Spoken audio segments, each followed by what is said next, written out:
And welcome to Democrats Live, everybody. Welcome to Democrats Live. My name is Keith Ellison. I'll be your moderator for tonight. And guess what? We have some awesome folks from Democrats Abroad. Democrats Abroad. And we have a very, very special guest, my dear friend and yours too, Carolyn Maloney of New York. Thank you. And just everybody who's clued in, watching around the country, listen to the live stream, I want you to know that our studio audience is a star unto themselves. They are Democrats Abroad. Is that right? Yeah! And I just want you to know we are live streaming at live.democrats.org. We want you to tune in every week. Democrats Live, the Democrats live stream that we do every single week, bringing key issues and thought leaders to you, to the base of the Democratic Party, not just in the United States, but abroad as well. Is that right, everybody? Now, also, this show is not just a show about just talking, right? We want to do some action. Is that right? Yeah. And so the action we want you to do, we want you to go online. We want you to go to live.democrats.org, and we want you to plug in your name so you can volunteer and get involved in Resistance Summer. Is Democrats Abroad going to do Resistance Summer? Yes.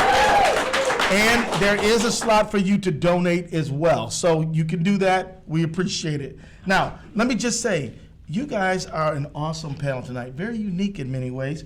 You know, Carolyn Maloney, you are known for many things, credit card holders' Bill of Rights, leading overdraft. You and I are on the Financial Services Committee, but not everybody knows that you have perhaps the largest Democrats Abroad constituency in your New York congressional district. Is that right? That's true, and I represent the United Nations. So I have many, many different nationalities living there, and I can literally walk down the street, Keith, and run into Democrats Abroad who start talking to me about all their issues. Is that why you started Democrats Abroad Caucus? I started it, I became involved in their issues, first in trying to get them better counted in the census, then making it easier and better for them to vote, easier for them to have access to voting, and really getting a hold on how many Democrats are abroad. Now we're up to 9 million. That's and a lot of I would folks. say that each one of them is an American ambassador abroad, very important to our country, and it's important that we protect their interest and listen to their causes. And on a personal note, when I was first elected, I ran against a 14-year incumbent Republican who outspent me roughly 4-1. It was a very tough race, a very close race. I was ahead a couple of hundred votes, and then they went to the abroad votes and the absentee votes, and I said, I don't know anyone abroad. They're not going to vote for me. Well, guess who won Democrats Abroad? I think it was Carolyn Maloney. So your votes are important. Your votes can decide an election, and always remember to vote. And we need to make sure that you're part of our democracy and that you have the opportunity, and we are working always to make it easier and more efficient for you to vote. Any way we can help you, we will. But I founded the Democrats Abroad Caucus because you had so many problems that you had to really focus on solving them, and we needed a bipartisan caucus to focus on the challenges that Americans living abroad confront, and really trying to work with you with solutions. It always makes me so happy at the Democratic Convention to see so many that are participating in the election and coming to be part of our convention. Right. So thank you for being here today. Thank you. Now look, we also have the new and incoming leadership, Julia Bryan, who's the chair of Democrats Abroad. Give her a hand. And Alex Montgomery, our new international vice chair of Democrats Abroad. Thank you very much. And let me just say to you guys, it wouldn't be right. It just wouldn't be right if we didn't give our outgoing chair a big old hand. Kate Solon, everybody. Hey, Kate. Thank you, Katie. So look, before we dive into the issues, I would just want to, just recognize the obvious. We just had a breaking story where former director of the FBI, Mueller, was appointed special counsel to investigate and oversee the investigation into the Russian influence of the 2016 election. Any thoughts on this issue? What's your take on this situation?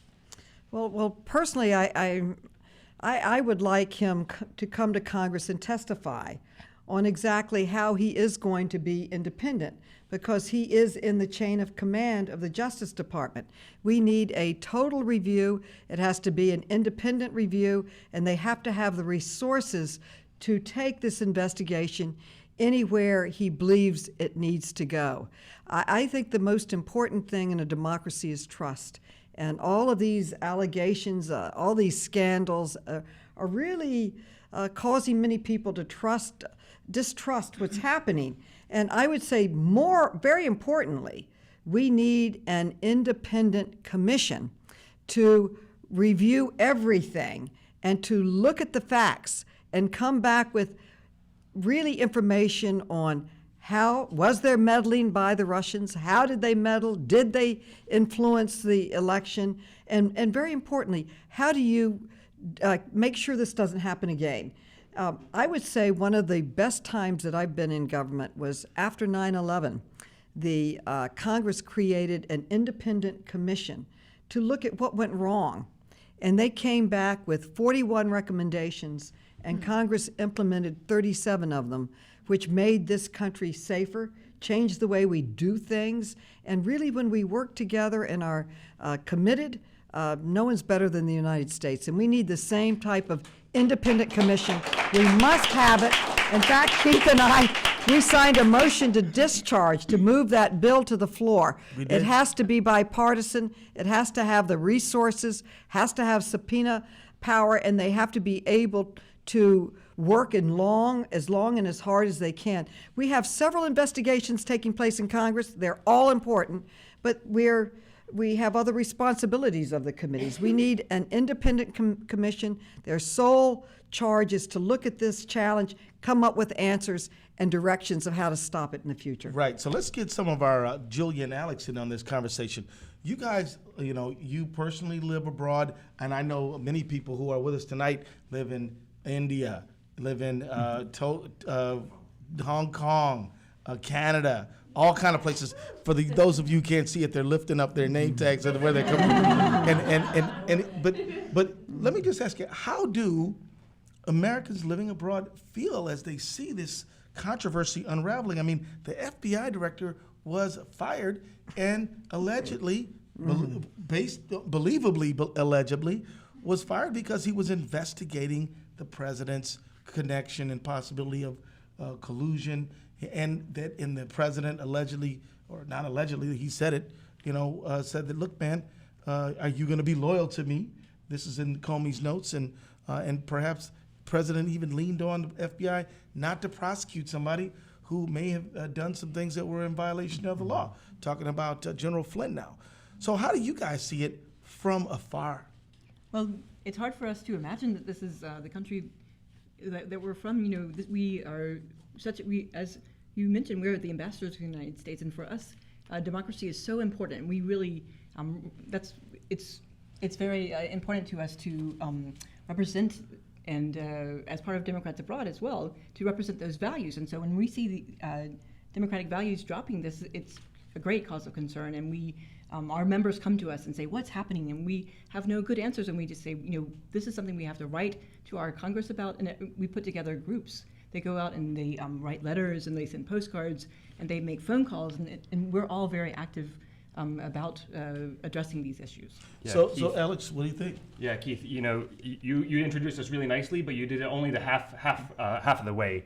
When Democrats Abroad introduce themselves, we start off by saying where we live, we finish by saying where we vote. That's right. All right. And we vote because we care. And in this kind of situation, we care a lot about what's really going on here. So we're really glad that we have people like you representing us, asking for the facts. That's right. So we can find out what's really happening here. But I don't know.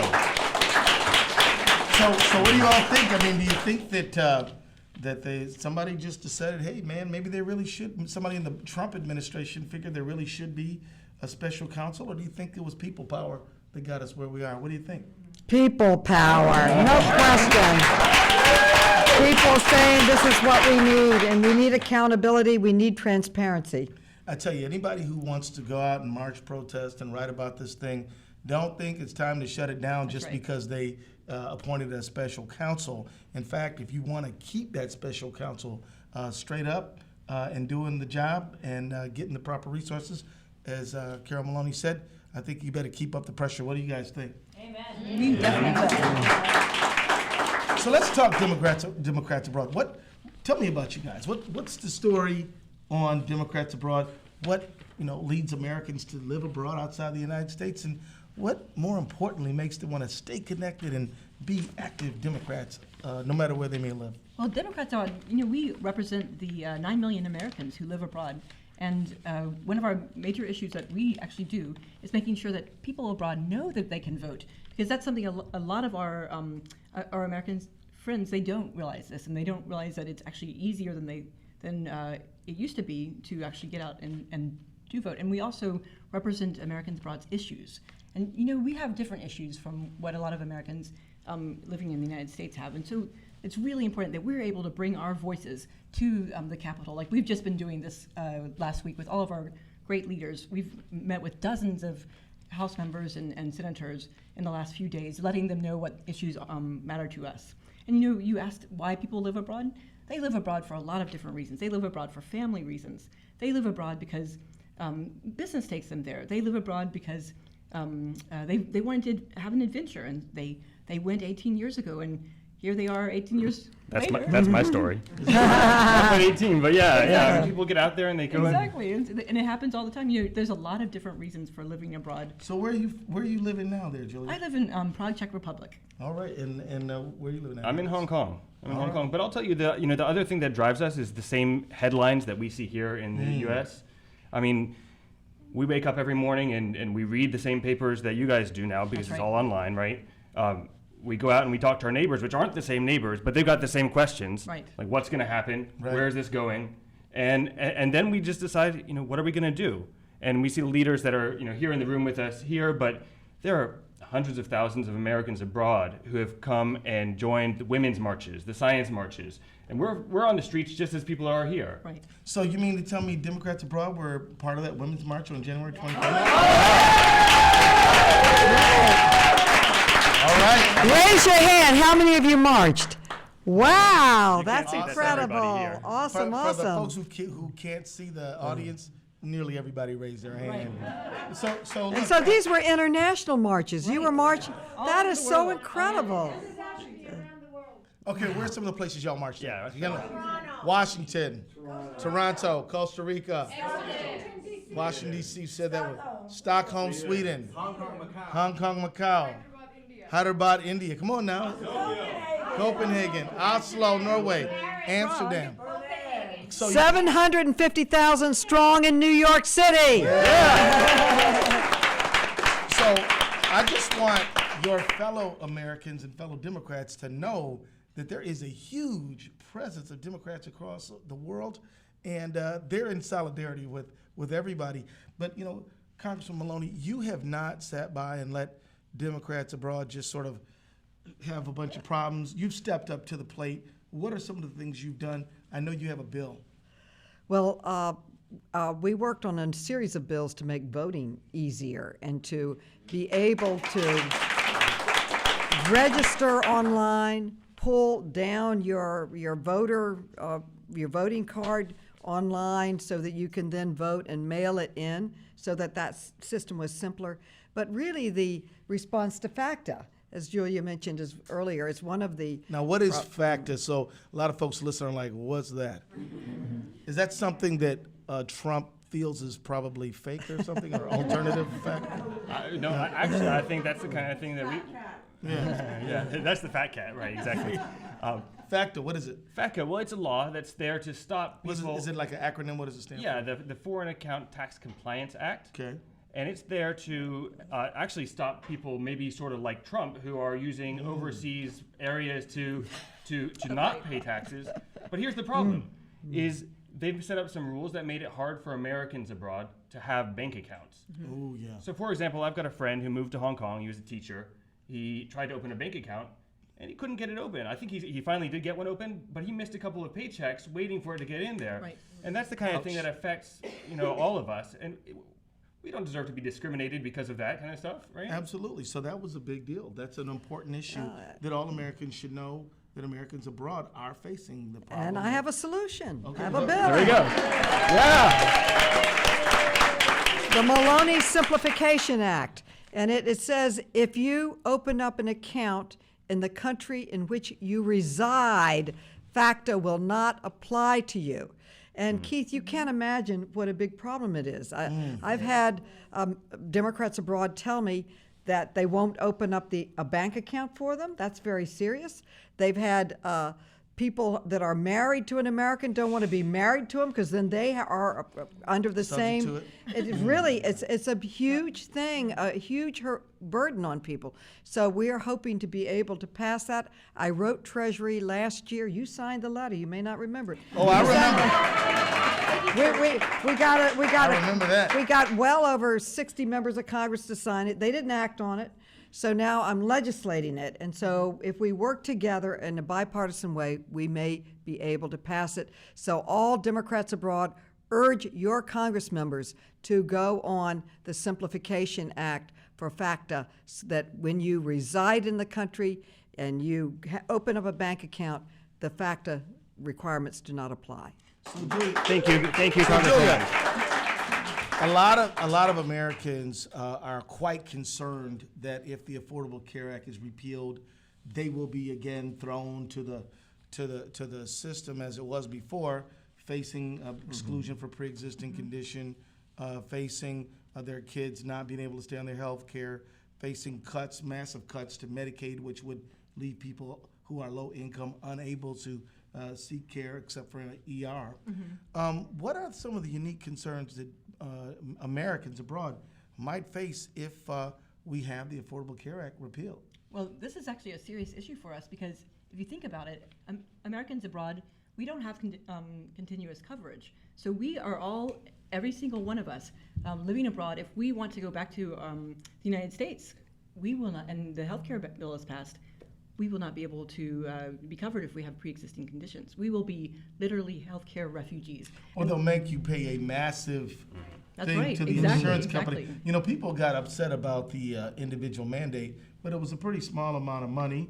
And if you had a hardship, you could get it waived. And it was paid to the government, which ultimately helps us all. This big fee is paid to the insurance company. Right. They get to collect That's that right. money.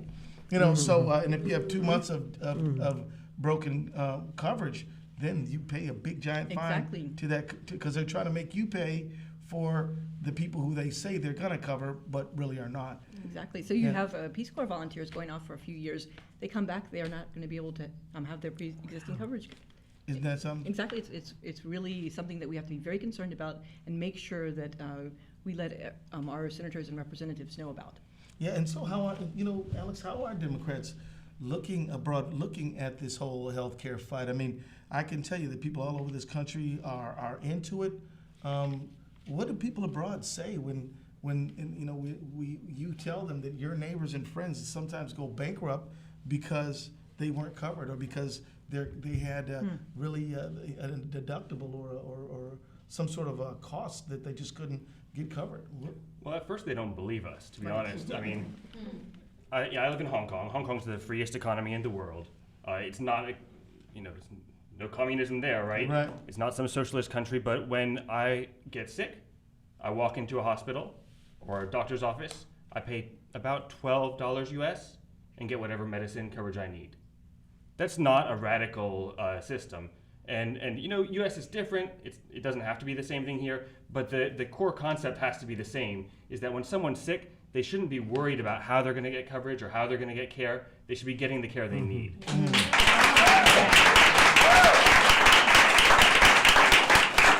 I often think, a lot of folks living abroad look at the U.S. healthcare system and they must think, what in the world are you doing? Is that right? Is it as weird? Yeah. It's Yes. unbelievable. Yeah, well, unbelievable, I believe Marnell shared with us. And so what are some of the other issues that you all? I just want to say that we should have repaired the Affordable Care Act, not repeal it. And what it does in America is almost unbelievable. You pay more, and over 10 years, they're estimating that 24 million people will be removed from the rolls, lose their health care. Why in the world would you vote for something like that? And then there's an age tax. Older people pay 5 times more. And ever since I came to Congress in the Year of the Woman, and I think we might be having another Year of the Woman with this Women's March, I've had a sharp pencil on every women's issue. And I'm really actually having a press conference tomorrow on the acts that this Trump Care does to women. Now, before the Affordable Care Act, pregnancy was treated as a pre-existing condition.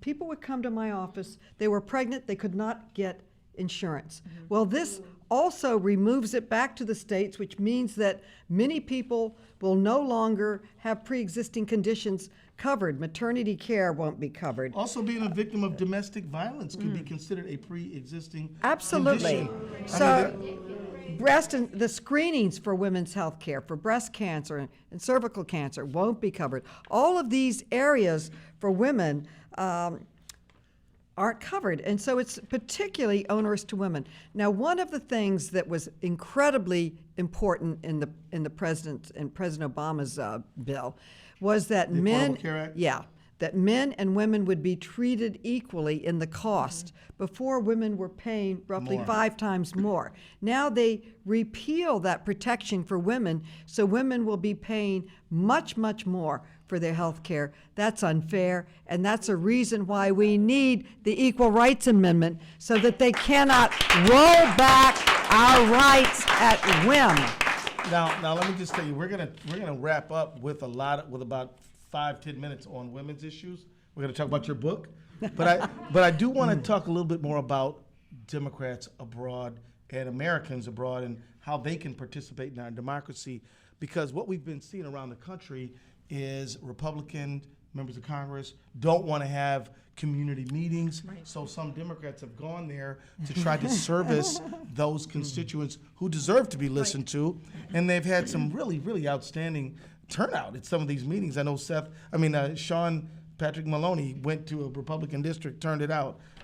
Tim Walz in Minnesota did the same thing. Mark Pocan in Wisconsin went to Paul Ryan's district. Yeah. But Julia, you have a particular request. I do have a request. I request on behalf of all of us living overseas that you guys make those town halls digital, because we would love to participate. And Okay. Oh, that's a great idea. Okay. Well, you know what? We will take, Carol, will we both take this back to? You know what we will do? We will do a letter to our Democratic colleagues. We will do and it. you got to tell us exactly how they can We connect. can do that. So that Democrats Facebook abroad Live. can That's be right. part Facebook of their. Live, that's all we That need. is a great idea.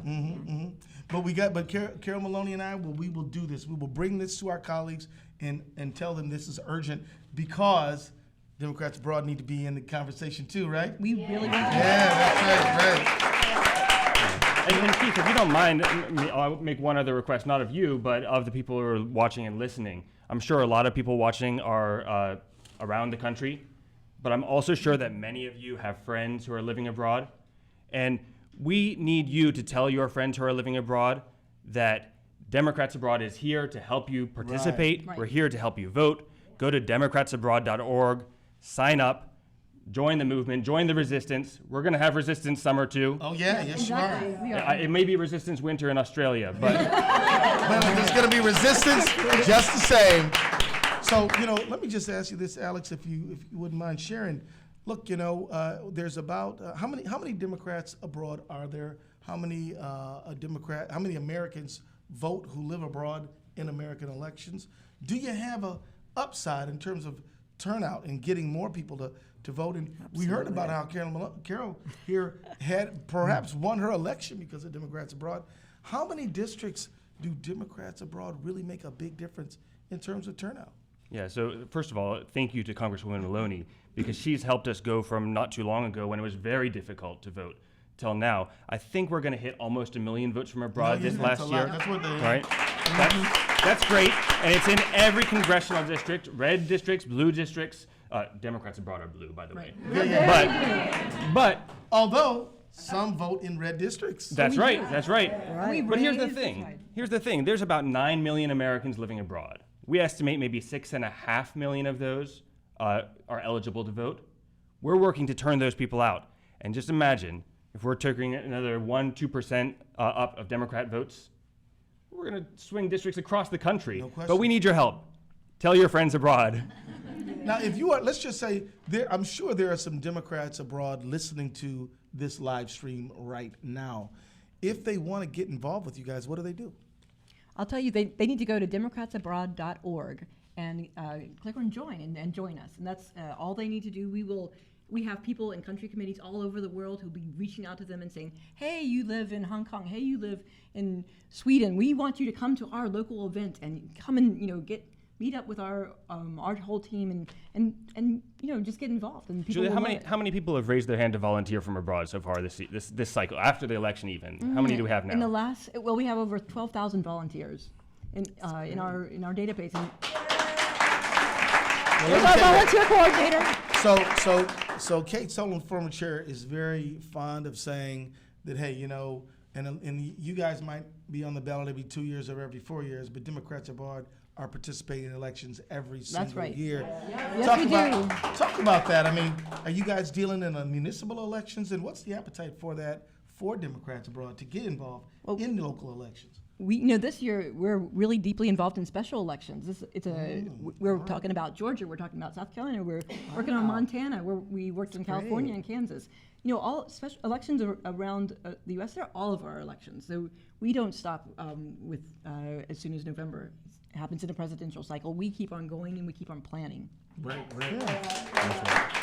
So, we have been working on, especially Ossoff's campaign in Georgia That's right. and Montana. Montana. Montana's right on the border with Canada, so there's a lot of Montanans living just across the border. But we help get people out everywhere. Right. In Ossoff's campaign, we've been throwing up some Facebook ads. You know what works to get people to get involved? We'd love to know. Some peach cobbler. It Peach does. cobbler. Very well. It works well. Seriously, Pictures of we peach put up some pictures of peach cobbler, and there were a ton of Georgia voters abroad who saw that. I guess they missed home. But you got to do what it takes, man. It does, Right? that's true. With peach cobbler, cherry cobbler, whatever you got, right? So let me move now to women's issues, and I don't want to just talk to you about Democrats abroad stuff, because the real point of Democrats abroad is that you're Democrats and care about what's going on in this country. That's right. Carol just talked about the year of the woman. I'll never forget January 21st. Everybody's kind of beleaguered. We're looking at this thing of the Trump inauguration, and then the next day, all this awesome energy. Let's talk about it. How are you guys looking at really asserting the rights of women in this moment, 2017? Where is it at? Carol, you want to lead us off on that conversation? I would say that the Women's March was just incredible. I marched in New York City, which is where I live and where I represent my district is, and we were expecting roughly 10 to 15,000 people.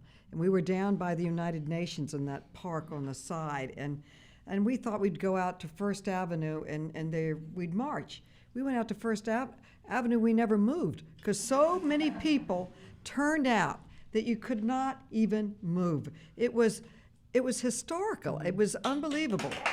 And the New York City Police Department estimates that 750,000 people participated in that march. Well, Carol, but then you look at other things like, say, Black Lives Matter. How many people know that it was founded and led by 3 black women? Yeah. There are so many institutions being led that include men and women, but are led by women nowadays. And yet at the same time, we know that we have not achieved real equality. You actually wrote about it in your book. Rumors of our progress have been greatly exaggerated.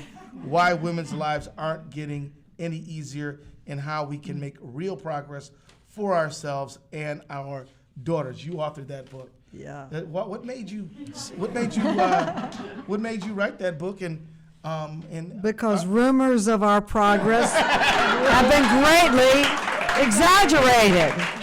And Mr. Trump has spent more time rolling back rights for women and women's health than he has in creating jobs. But I have to tell you what is very hopeful, and I met with and talked to Teresa Shook, who in Hawaii posted a Facebook posting about her march. And she told me, her friend said, don't do it, we can't get people, it's not gonna happen. One person posted a Facebook announcement, and it became the largest peaceful demonstration in history. But I think the important thing coming out of it, it wasn't a one-time event. You felt like the energy's gonna be there for the next time, and the next time, and the next time. And there is such energy now that we need to harness for good causes and good reasons and working together. And yet, one of the executive orders that Trump signed very early on was to restore the global gag rule. Is that right? Oh, yeah, You want to talk a little bit about that, Julia or Alex? Can I? Well, Carol can talk about it too. That would probably be a good idea. Yeah. Well, the global gag rule saves women's lives, and it allows not-for-profits around the world to give advice on the best ways to preserve women's health, no matter what it is. And the global gag rule said is if you provided an abortion or contraceptions, you can't get any federal money, you can't participate. And so that's really a slide back. A big slide back for women's rights. But that's just the beginning. They defunded UNFPA, United Nations Family Planning, Population Fund, which probably does more to save women's lives around the world than anything. And just in the Trump care that they passed, they defunded Planned Parenthood, which is probably the #1 health care provider that is affordable for women. It's federal law that no federal funds are used for abortion. So this has nothing to do with abortion. This is basic health care for women, and probably the most successful, affordable, effective program. And testimony before Congress said if you defund it, there's no one else in the country to pick up this service. So you're taking that service that is so needed away from women. So there were Carol, so you many say efforts. women, but also girls too. I mean, Girls, child yes. marriage.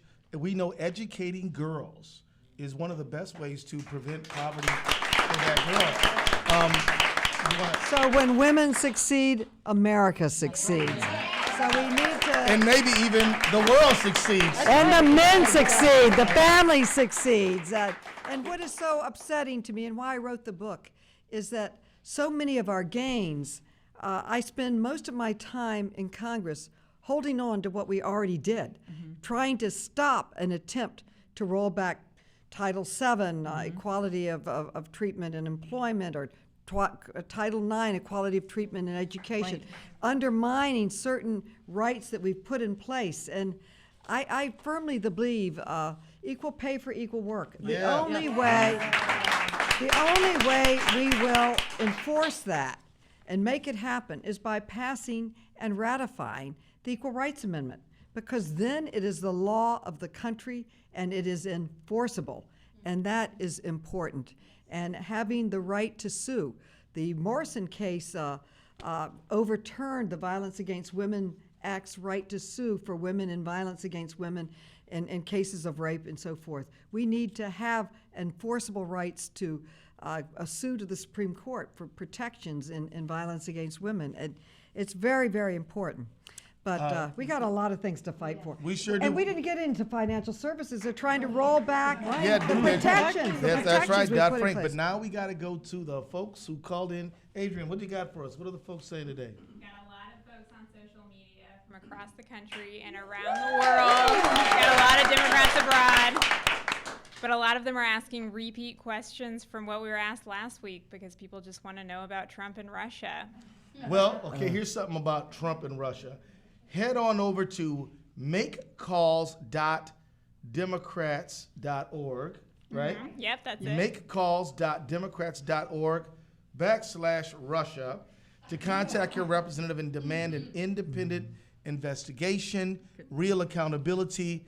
Okay, let me just say, head on over to makecalls.democrats.org /Russia and let your voice be heard. And Adrian, how many calls did we get last time?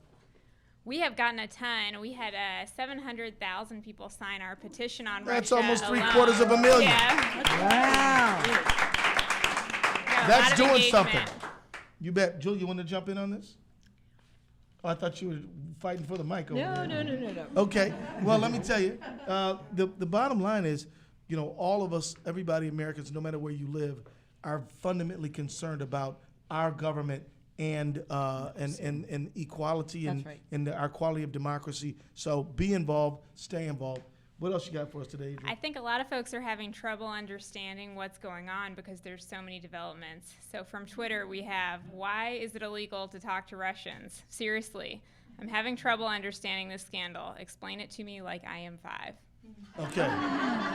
It's not illegal to talk to Russians. Talking to Russians is just fine. It is illegal to, it is potentially undermining the national security to give classified information given to us by an ally and give methods and process and that could lead to identifying somebody who collected that information, and that could put American intelligence assets at risk. So that's the problem. Sharing classified information in a way that could reveal who that is. And it's illegal to collude. And it's certainly illegal to collude with a foreign power to undermine an American election. So this is not about talking to Russia. This is about undermining American democracy. That's what it's about. You have Mike Flynn saying he didn't talk to folks, and he did. You got Jeff Sessions saying the same thing. Didn't talk to the ambassador from Russia, and he did. It's not illegal to have a conversation. And Mike Flynn concealed in his documents that he had been paid by these foreign entities. Yeah, and not just Russia, also Turkey. So there is a lot of problems here, and you know, we need to continue to demand and insist on a free and fair democracy in America. Other questions? Troy from Facebook asked, why did Democrats want Comey to resign and be fired in October, and now they're upset that President Trump has fired him? We wanted the person who was conducting the investigation on Trump to be able to conduct a independent investigation. This is not about defending or attacking Comey. This is about Trump firing the person who was investigating him. Exactly. About the Russia thing, to quote And Trump. also, Attorney General Sessions, he recused himself Right. from the Russian investigation because he had a conflict of interest. Then he is the one who then recommends that Comey be fired. I mean, that is also a conflict. So there are many, many questions, and fundamentally, American democracy has to be defended, and we do not want foreign countries meddling in our elections. And that's why we need this commission. We need to get the answers, and we deserve the answers. We need an independent commission to get the facts. What happened?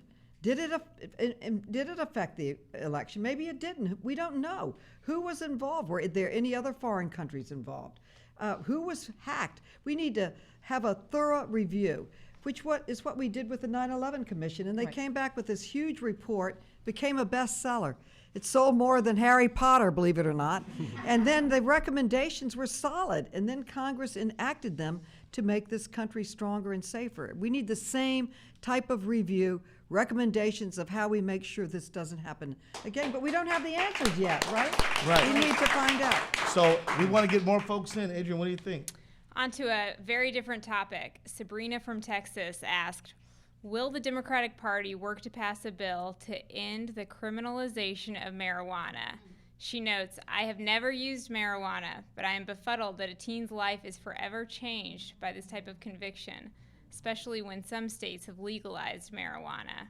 Please explain how you plan on dealing with this problem. Well, let me tell you, I can only speak for myself, but I can tell you, I always vote for marijuana legalization, particularly when it comes to medical marijuana. But actually, I believe that it's insane to ruin a kid's life, or not a kid, anybody's life, over this when you have Colorado, Oregon, Washington State, California, and many others. It just doesn't make any sense to do it. And I think that if you look at many of you guys come from the Netherlands and have been through there, marijuana. I mean, Kendra's from the Netherlands, and Kendra, am I right or wrong? Marijuana is legal in the Netherlands, and the sky has not fallen, right? We've shut 17 prisons since 2009. Shut Wow. 17 That's prisons. amazing. And so, and you know this, but see here you have this thing where Sessions wants to tell the U.S. attorneys to ask for maximum penalties again, and then drive the massive incarceration, which impacts people of color and low-income people most severely. Can I Yeah, give a dive personal in, story here? please Yeah. do. When I was growing up, I was really lucky to be involved in something called teen court, Yep. which is like an alternative system for kids, and a lot of them were getting in trouble for things like marijuana and stuff like that. And the county over didn't have the same program. And I got to watch a lot of the kids that got to come through our program. They had a second chance. They got to live on with their lives, and that was really meaningful. But just across the border in the county next to Wake County, they didn't have that. That's right. That's right. That's right. So Yeah, so thank you for that question, and I can tell you that I think we need to liberalize marijuana. I think sentencing for nonviolent drug offenders is generally too long, and the United States incarcerates more people than China, which actually has a population 3 times that of the United States, and it just doesn't make any sense. We cannot be the incarceral nation. Right. We're literally sidelining tremendous talent and productivity. And when you look how profitable the prison industry is, I mean, basically an argument could be made that you're trafficking in human flesh for the purpose of money, and that's a problem. And I'm not saying that drugs don't hurt people; they do. I'm not saying that drugs don't need to be regulated; they do. I am saying that that you cannot incarcerate your way out of this problem, and you've got to use medical methods. You've got to emphasize treatment, and we've got to get smarter about solving the problem. Adrian? Pamela from Missouri asked, how do you plan to stop the real problem of ultra-right people dominating state houses and school boards? Well, that's a huge thing. We got to get folks running for office more. We have to encourage and thank and support our Democrats abroad who are making a big difference in elections all over the United That's States. right. We've got to. Let me just tell you, we're moving out on Resistance Summer. What is this? This is a intensive engagement with the base of the Democratic Party, which includes not just Democrats, but people who might vote Democrat, people maybe who voted for Jill Stein last time, maybe even Trump last time, people who are moderates all the way to the left. But Resistance Summer is asking state parties and activists, and including Democrats abroad, to ramp up calls, ramp up door knocks, ramp up your presence at parades and marches and rallies, and get people signed up. We need to replenish and renew our data. We need to reacquaint ourselves with our base. We need to go strong. Right. And we are all into this. And maybe this is a good time to talk. And we need to listen. We need to listen to what everyone has to say. And I have a question. How many of you are members of the resistance? Everybody. Great. Exactly. Great. Julia, did you want to dive I in? did. I wanted to tell you that, working with the state parties and state legislators, that's really important to us. We were just talking to one of the people from the DLCC the other day, and that's the Democratic. That's the Democratic Legislative Campaign Committee. The Democratic State Legislature. That's right, exactly. And these guys are great because they're focused on these state legislatures. And we're talking to them about what we can do, how we can make a difference in these races. Sure. And we're looking at the races where we can really, like, maybe flip some of these state legislators. And we're making an ask to them. We're saying, for all of these guys, we just need maybe 30 seconds of their time that they can hold up a sign, saying, we're here for Democrats abroad. We're here for the issues that matter to you. We're here for taxation issues, for citizens issues, and we're going to make sure that in our state parties, we're watching out for our Americans abroad. And just making that one little gesture is going to make a huge difference. One small gesture makes a huge difference to Americans abroad, and we're going to be working with all around the country on this. We appreciate it. We appreciate you guys doing that. Just to tell you this, in November, we didn't just lose one presidential election. Before that, we had lost about 950 state legislative elections, not to mention governors. And in 2020, we have redistricting coming up and we have got to take back some legislatures. We have got to take back some governorships. We have got to take back some secretaries of state races. Alec, you want to get in The other thing that I learned this weekend, which was really insightful for me, is a lot of those races come down to really close margins. Tiny margins. That's We're right. hearing of dozens of races in the state legislatures that are won by 7, 10, 20 votes. That's Yeah. right. If you think your vote doesn't matter, That's wrong. Yes. Yeah. We Think can make that again. difference. Yeah, Adrian from Sweden says, think again, y'all. Exactly. So Adrian from the DNC says, we got time for a couple original more. Adrian, Eddie yep. G just gave me the thumbs up on a couple of more questions. So Eddie G's our producer, y'all. You don't see him, but he makes the magic happen. So Yes, he does. This one is for Keith. It's Michael from California, and he said, "Why haven't we all embraced Bernie's agenda?" well, I think Bernie has a tremendous agenda. But I can tell you this: Hillary Clinton and Bernie Sanders got together on college debt, got together on debt-free college, got together on a whole range of things. Bernie and I introduced legislation for a $15 minimum wage plus indexing, and Chuck Schumer and Patty Murray introduced it in the Senate. We're introduced it in the House very soon. I mean, so quite frankly, the ideas that Bernie ran on were incredibly popular because for the last 40 years, the economic table has tilted dramatically against working class people. And this needs to be a country where, you can earn a living and you can do well but in this economy. And we've seen so much wealth concentrate in the very tip top of the economy, but we need an economy where we have shared prosperity. And I'm grateful to Bernie for pushing these issues. I'm grateful to Hillary Clinton for pushing her issues, because she absolutely was a economic progressive too. And they combined their energies to do all they can to make us a better Democratic Party. But now, in this moment, we got to be looking forward, and that means we got to come together. Keith, I don't know if you know this. Bernie Sanders won the Democrats Abroad primary. Yep. It was about like 70-30. That's right. So we're a really progressive group. The interesting thing is that those people after Election Day, they didn't step out. They didn't step on the sidelines. They've joined Democrats Abroad. We're just launching a progressive caucus led by people who, they might have been a little disappointed about that primary results, but they weren't going to step out and stop it. That's right. Right? They're involved now. We had our youngest chapter chair ever elected, a Bernie guy, 18 years old, decided to step up and run the party committee in an area of Germany. That's right. And so that's what we're seeing. We're seeing energy come out, but it's not complaining. Yeah, and that is so important. I just want to say thank you to everybody. One thing Tom Perez and I agree on is that we need a unified Democratic Party. If we will come together, if we will fight together, if we will hold hands and stand up for the American people who need health care access, who need to have a fair economy, who need to have justice and fairness for our new Americans on immigration, who don't believe we should have a Muslim ban, if we'll come together around these things, if we'll fight for rural America, fight for veterans together, we can win. But if we we can't win though if we don't come together. That's right. Now coming together does not mean surrendering your view. But hey, it's like my mom said, you gotta hug it out, man. We're not saying you gotta agree. We're saying that we got far more in common than we don't, and let's focus on that for a change. And I think Eddie G says we got one more question we can answer right now. This one is from New York for the Congresswoman.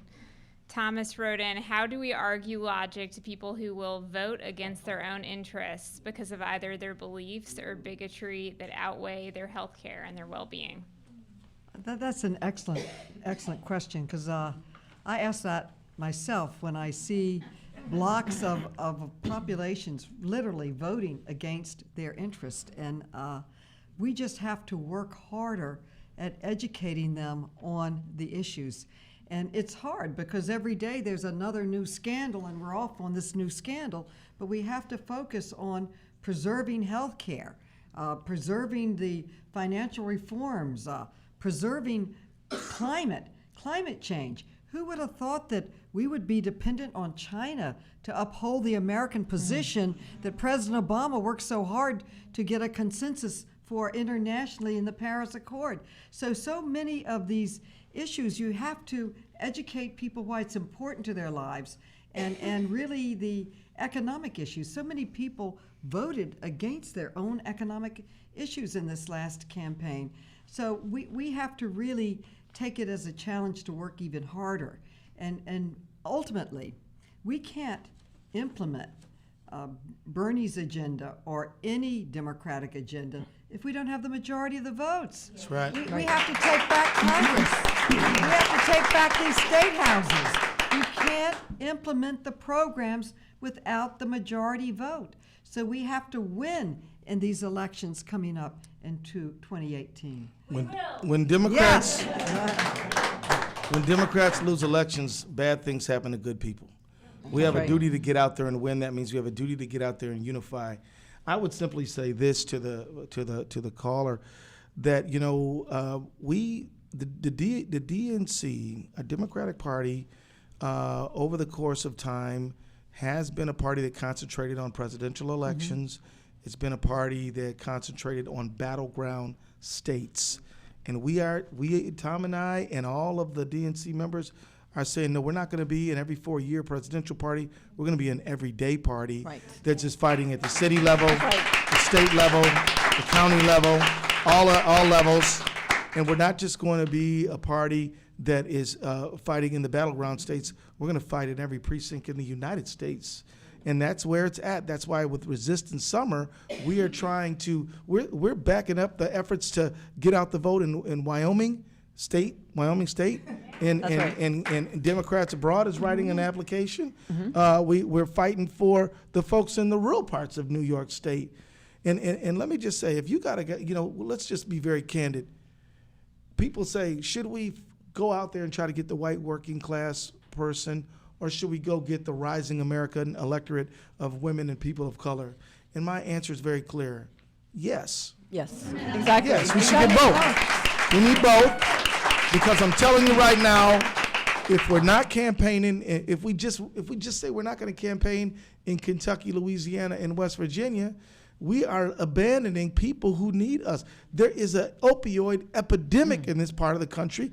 These are our fellow Americans. We're not going to leave them and not talk to them. They need a minimum wage increase. They need to be able to get health care, even if they have a pre-existing condition, and we have a duty to fight for them. The Democratic Party does not exist for Democrats. It exists for the American people. We have to have a mission, a higher goal. And so on that score, everybody, I want to say thank you to our awesome guests. Come on, Democrats Abroad.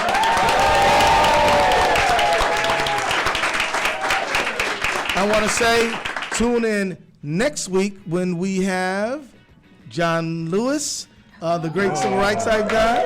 We got John Lewis. Call in next time, 8 o'clock, May 24th.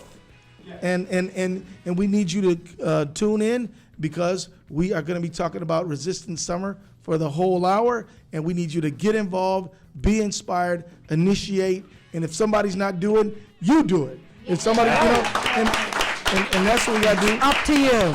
And I just want to say thank you to Carolyn Maloney, my dear friend from New York and on the Financial Services Committee.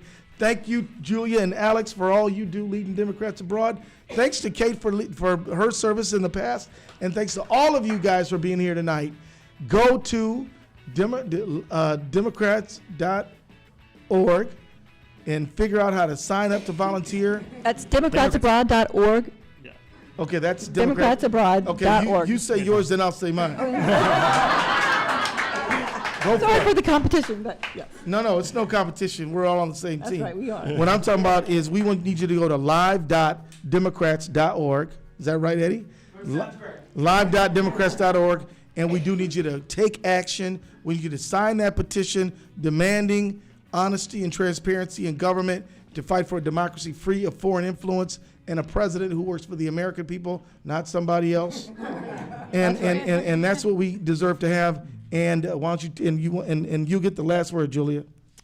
Well, to all Democrats around the world and in the United States, thank you. And please remember to get everyone out there voting, and let all your friends and family know who live abroad that they too can vote. And we're there to help them. Thanks so much. See you next week with John Lewis, everybody. Democrat.